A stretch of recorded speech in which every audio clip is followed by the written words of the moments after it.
ବର୍ଷା ପାଗକୁ ସନ୍ଧ୍ୟା ଟାଇମରେ ଏହିପରି ମୁସୁମୁସିଆ ମସଲା ବରା ଯଦି ଥରେ ଆପଣ ବନେଇକି ଖାଇବେ ନା, ବାରମ୍ବାର କରିକି ଖାଇବାକୁ ଇଚ୍ଛା ହେବ। ଏତେ ଟେଷ୍ଟ, ଆପଣ ନିଜେ ହିଁ ବନେଇକି ଥରେ ଖାଆନ୍ତୁ ଆଉ ଜାଣନ୍ତୁ। ତାହେଲେ ଚାଲନ୍ତୁ ଷ୍ଟାର୍ଟ କରିବା ଆଜିର ରେସିପି। ଦେଖନ୍ତୁ, ବର୍ତ୍ତମାନ ସିଝା ଆଳୁ ମୁଁ 5-6ଟା ସିଝା ଆଳୁ ନେଇଯାଇଥିଲି। ପିଆଜ 2ଟା, ବୁଟ ଡାଲି ଟିକେ ଭାଜିକି ନେବେ, ବାଦାମ ଭାଜି ତାକୁ ଚୋପା ଛଡ଼େଇକି ତାକୁ ଟିକେ ଅଧା ଅଧା ଛେଚିକି ଦରଦର ଫାଳ କରିଦେବେ। ଆଉ ଭୃସଙ୍ଗ ପତ୍ର, ଆମ୍ବ ଅଦା ଆଉ କଞ୍ଚା ଲଙ୍କା। ବର୍ତ୍ତମାନ ଆଳୁକୁ ସ୍ୱାଦ ଅନୁସାରେ ଲୁଣ ଦେଇକି ଆପଣ ଚକଟି ଦେବେ। ପୁରା ତାକୁ କିଛି ବି ଗୋଟା ଗୋଟା ରଖିବେନି, ପୁରା ଟିକେ ପ୍ଲେନ୍ କରିକି ଯେମିତି ଚକଡ଼ନ୍ତି ପୁରା ମିଶିଗଲା ଭଳିଆ ସେହିପରି ଭାବରେ ପୁରା ଭଲ ଚକଟି ଦେବେ। କିଛି ନହେଲେ ହାତରେ ଆପଣ ଚକଡ଼ିକି ପୁରା ଚିକ୍କଣ କରିଦେବେ। ତାପରେ ଗୋଟେ କଢ଼େଇରେ ତେଲ 3-4 ଚାମଚ ଦେଇକି ଟିକେ ଉଷୁମ ହେଇଗଲା ପରେ ତେଲଟା ତାର ତେଲର ଗ୍ୟାସ୍ଟା ବାହାରି ସାରିଲା ପରେ ତାପରେ ସୋରିଷ ଅଧା ଚାମଚଟେ ପକାଇଦେବେ। ସୋରିଷ ଫୁଟିଲା ପରେ ଆମେ ଯେଉଁ ପିଆଜ କାଟିକି ରଖିଥିଲେ ସେ ପିଆଜକୁ ପକାଇଦେବା। ପକାଇକି ତାକୁ ଟିକେ ଭାଜିବେ, ଟିକେ ଲଗାତାର ଭାଜି ଚାଲିବେ, ଏମିତି ମାନେ ରହିଯିବେନି, କାହିଁକିନା ତଳୁ ଲାଗିଯିବ ପିଆଜଟା, ଭଲ ବାସ୍ନା ଆସିବନି। ତାହେଲେ ଭାଜି ହେଇଯିବ ଅଧା, ତାପରେ ଆମେ ଯେଉଁ ବାଦାମ ଆଉ ବୁଟକୁ ଭାଜିକି ରଖିଥିଲେ ତାକୁ ଏଥିରେ ଆଡ଼୍ କରିଦେବା। କରିଦେଇକି ସେଇପରି ଲଗାତାର ଭାବରେ ଭାଜି ଚାଲିଥିବେ। ତାପରେ ସେ ଯେଉଁ ଭେସୁଙ୍ଗା ପତ୍ର, କଞ୍ଚା ଲଙ୍କା ଛୋଟ ଛୋଟ କରିକି ଆପଣ ରାଗ ଅନୁସାରେ ପକାଇବେ, ଆମ୍ବ ଅଦା ସବୁ ପକାଇକି ବର୍ତ୍ତମାନ ଭଲ ଭାବରେ ତାକୁ ଭାଜିବେ। ସେ ଯେତେବେଳେ ପୁରା ଭଲ ଭାବରେ ତାର ଦେଖନ୍ତୁ କେତେ ମାନେ ଲୁତୁରି ଗଲାଣି, ସେଇଭଳିଆ ଷ୍ଟେଜ୍ରେ ଆପଣ ହଳଦୀ ଅଧା ଚାମଚଟେ ପକାଇଦେବେ। ଭାଜି ସାରିଲା ପରେ ହଳଦୀ ପରେ ତାପରେ ଆଳୁ ଯେଉଁ ଚକଡ଼ିକି ରଖିଥିଲେ ତାକୁ ପକାଇକି ଭଲ ଭାବରେ ମିଶାଇ ଦେବେ। ଏଇଠି 5 ମିନିଟ୍ ପର୍ଯ୍ୟନ୍ତ ଭଲ ଭାବରେ ଭାଜିକି ତାକୁ ଟିକେ ଶୁଖା ଭଳିଆ କରିଦେବେ। ପୁରା ଭଲ ଭାବରେ ଭାଜିଦେବେ। ଦେଖନ୍ତୁ, ମିଶାଇ ଦେବେ ଭଲ ଭାବରେ, ଲୁଣ ବି ପଡ଼ିଥିଲା, ସବୁ ଭଲ ଭାବରେ ହଳଦୀ ସବୁ ଭଲ ଭାବରେ ମିଶାଇବେ। ଆପଣ ଚାହିଁଲେ ଏଇଠି ଧନିଆ ପାଉଡ଼ର 1 ଚାମଚ ପକାଇ ପାରିବେ, ମୁଁ ପକାଇ ନଥିଲି, କିନ୍ତୁ ଭଲ ବାସ୍ନା ହେବ ପକାଇଲେ। ତାକୁ ଭଲ ଭାବରେ ଆପଣ ମିଶାଇ ଦେବେ, ତଳ ଉପର କରିକି ଭଲ ଭାବରେ ମିଶାଇ ଦେବେ।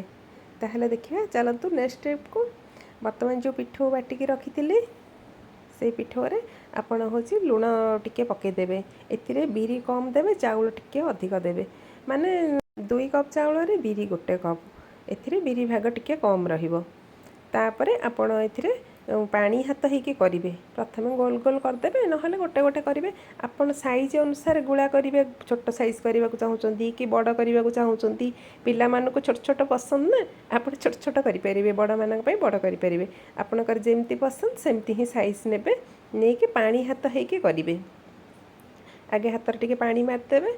ଯଦି ଆପଣ ଏମିତି ଆଳୁରେ, ମୁଁ କ'ଣ କି ଆଳୁରେ ତା ଦେହରେ ଆଣଟାକୁ ଲଗେଇଥିଲି, ଆପଣ ସେମିତି ଯଦି ନ କରିବେ, ଆଣ ଟିକେ ହାତରେ ରଖିବେ, ତାପରେ ଆଳୁ ଥୋଇବେ, ତାପରେ ବି ଦେଇପାରିବେ। ଯେମିତି ହେଲେ ଯେମିତି ଆପଣଙ୍କୁ ସୁବିଧା ହେବ ସେମିତି କରିବେ।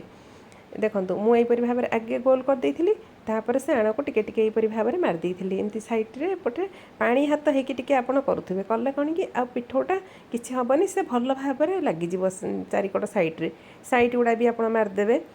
ଟିକେ ଟିକେ ଟିକେ ବେଶୀ ପାଣିଆ କରିବେନି ପିଠଉଟା, ଏହିପରି ଭାବରେ ରଖିଥିବେ ପିଠଉଟା, ରଖିଲେ ହିଁ ମାନେ ଲଗାଇବାକୁ ଠିକ୍ ସୁବିଧା ହେବ ଆପଣଙ୍କୁ। ତାକୁ ଲଗେଇକି ଆପଣ କରିବେ। ଗୋଟେ ଛୋଟ କଲି, ଗୋଟେ ବଡ଼ କରିକି ବି ଦେଖାଇ ଦେଉଛି। ଏହିପରି ଭାବରେ ଆପଣ ପାଣି ହାତ ହେଇକି କରୁଥିବେ, କିଛି ବି ଲାଗିବନି, ହାତରେ କିଛି ଲାଗିବନି କି ଆଳୁରେ ବି ଠିକ୍ସେ ଲାଗିବ। ଚାରିକଡ଼ ଟିକେ ପାଣି ହାତ ହେଇକି କଲେ ଠିକ୍ରେ ହେବ। ଦେଖନ୍ତୁ, ମୁଁ ଯେଉଁପରି ଭାବରେ କହୁଛି ଆପଣଙ୍କୁ, ଏମିତି ହିଁ ଆପଣ କରିଦେବେ। ଚାରିକଡ଼ ସାଇଡ଼୍ରେ ହିଁ ଲଗେଇଦେବେ। ଲଗେଇକି ଏପରି ରଖନ୍ତୁ। ସେପଟେ ତେଲ ହିଁ ଆପଣ ଯଦି ବସେଇ ଦେଇଥିବେ ତାପରେ ବି ଆପଣ ନେଇକି ପକାଇ ପାରିବେ, ସେମିତି କିଛି ନାହିଁ। କିନ୍ତୁ କରିକି ଏମିତି ନ ରଖିକି ଗୋଟେ ଗୋଟେ କରିକି ପକାଇଲେ ସେଇଟା ଭଲ ହେବ। ଏପଟେ ମୁଁ ପ୍ୟାନ୍ ବସେଇ ଦେଇଥିଲି, ତା'ର ତେଲ ଦେଖନ୍ତୁ ମୁଁ ଦେଇଦେଇଛି। ସୋରିଷ ତେଲରେ କରିବେ ବି ଭଲ ଲାଗିବ। ଆପଣ ଚାହିଁଲେ ସନଫ୍ଲାୱାର କରିପାରିବେ, ସୋରିଷ ତେଲଟା ଭଲ ଲାଗିବ। ତାପରେ ପୁରା ଗରମ ହେଲା ପରେ ଆପଣ ବରା ଗୁଡ଼ା ଗୋଟେ ଗୋଟେ କରିକି ଆପଣ ପକାଇବେ ଏଥିରେ। ଆପଣଙ୍କର ଯେତିକି ମାନେ ଧର ବଡ଼ କଢ଼େଇ ଆଜି ହେଇଥିବ, ଅଧିକ ପଡ଼ିପାରିବ, ଦେଖିକି ପକାଇବେ, ଯେମିତି କେଉଁ ବରାରେ କେଉଁଟା ନ ଲାଗିବ ସେଇ ହିସାବରେ ଆପଣ ପକାଇବେ। ଗୋଟେ ଟିକେ ହେଇସାରିଲା ପରେ ଆଉ ଗୋଟେ ପକାଇବେ, ପୁଣି ଟିକେ ହେଇସାରିଲା ପରେ ଆଉ ଗୋଟେ ପକାଇବେ, ଏହିପରି ଭାବରେ ଆପଣ ପକାଇବେ। ସେ ଦେଖନ୍ତୁ, ଗୋଟେ ସାଇଡ଼୍ ଆମେ ଦେଖିଦେବା ଭଲ ଭାବରେ ହେଲା କି ନାହିଁ। ଗୋଟେ ସାଇଡ଼୍ ହେଇସାରିଲା ପରେ ଆଉ ଗୋଟେ ସାଇଡ଼୍କୁ ଓଲଟେଇ ଦେବେ।